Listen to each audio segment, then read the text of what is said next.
Traditional risk assessments run clinical checklists through linear equations, producing transparent scores but restricting accuracy. Machine learning algorithms capture complex biological interactions, but the resulting decision tree network forms an unreadable web, creating an opaque black box output. From a clinical perspective, a physician cannot prescribe aggressive treatments based on an abstract probability score alone. They require an understanding of the model's internal logic. A UK Biobank study addresses this barrier by integrating 22 distinct cardiac magnetic resonance imaging parameters into an XGBoost model to predict major adverse cardiovascular events, known as MACE. Resolving this interpretability problem allows clinicians to look past the mathematical output to identify the subclinical physiological changes that precede cardiovascular events. The researchers established a baseline cohort of participants who were completely asymptomatic, with no history of cardiovascular disease at the time of their imaging. Looking at this study flowchart, we can trace a starting pool of over 27,000 individuals, tracked over a median follow-up of 5 years. Within this healthy cohort, 785 individuals eventually suffered a major adverse cardiovascular event, including ischemic heart disease, heart failure, and stroke. To train the model, researchers used 15 standard clinical parameters alongside 22 granular CMR imaging metrics, tracking cardiac volume, function, structure, and myocardial strain. This combination of a large asymptomatic cohort and detailed imaging data provides a rare window into the silent structural changes that occur before heart failure develops. Before the predictive phase, researchers used unsupervised k-means clustering to identify hidden patterns in the cohort's cardiac geometry. This radar chart compares the two distinct phenotypes discovered, a standard low-risk group and an unexpected high-risk group. The high-risk phenotype was characterized by larger cardiac volumes, impaired pumping function, and a tendency toward myocardial hypertrophy, or wall thickening. The researchers then built sequential supervised models to quantify the predictive value of these imaging features. This ROC curve graph tracks model performance. Model 1, relying exclusively on 15 traditional clinical variables, achieved an AUC of 0.61. Adding 3 basic echocardiographic parameters to create Model 2 yielded only a slight improvement, reaching an AUC of 0.63. Integrating all 22 CMR metrics for Model 3 gave an AUC of 0.76, significantly increasing MACE prediction. It was particularly effective at predicting heart failure, achieving an AUC of 0.90, seen in the teal curve in Panel B. While these metrics prove the model is accurate, the clinical breakthrough requires identifying why the algorithm reached these specific conclusions. To reverse engineer the XGBoost black box, researchers applied SHAP, or Shapley additive explanations, which assigns an impact value to every data point.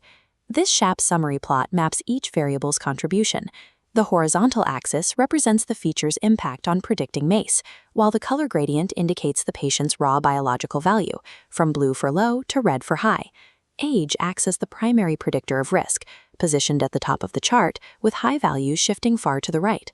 Looking past age, we isolate specific cardiac parameters, acting as physiological drivers of risk. Left ventricular mass index and global wall thickness are the strongest adverse predictors. High values cluster right, indicating increased risk. Protective factors, like left atrial ejection fraction and HDL cholesterol, show the opposite trend. High values for these features cluster on the left, lowering the overall risk score. SHAP analysis transforms the opaque decision-making of a machine learning model into a readable map of subclinical myocardial remodeling. While traditional models often smooth out data, XGBoost and SHAP reveal the nonlinear inflection points where cardiovascular risk begins to accelerate. For left ventricular mass index, risk stays flat until crossing 50 grams per square meter, then spikes. Global wall thickness risk jumps exponentially past 6 millimeters. Conversely, risk drops and stabilizes when left atrial ejection fraction remains above 50%. These thresholds reflect the point at which myocardial remodeling transitions into a higher risk state prior to a clinical event. This approach allows the model to more accurately reflect the nonlinear reality of biological risk and heart disease. Predictive accuracy is limited in clinical practice if the model's probability scores are not aligned with real-world event rates. This calibration plot shows the predicted probabilities versus observed MACE fractions. The tight alignment between the blue curve and the dashed ideal line demonstrates high probabilistic accuracy. The algorithm achieved an expected to observed ratio of 1.053, confirming that it does not suffer from systematic over- or underestimation of risk. Researchers then evaluated the model's clinical utility through decision curve analysis. The model provided a positive net clinical benefit across a wide spectrum of probability thresholds, compared to standard treat-all or treat-none strategies. These validation metrics prove the XGBoost framework is statistically sound for use as a practical decision support tool. Cardiac magnetic resonance imaging is time-consuming and often inaccessible in primary care settings. To address this, the researchers distilled the 37-variable model down to its 8 most influential parameters. This simplified model focuses on key left ventricular indices, including end-diastolic and end-systolic volume indices, ejection fraction, and mass index. Researchers then conducted a cross-modality transportability test by applying this simplified algorithm to an independent cohort using routine echocardiography data. The 8-variable model maintained an AUC of 0.69 on the echo data, demonstrating that these imaging-derived risk scores remain relevant across different modalities. By combining multidimensional imaging with interpretable machine learning, the medical field can finally quantify silent cardiac remodeling and intercept cardiovascular events before the first symptom occurs.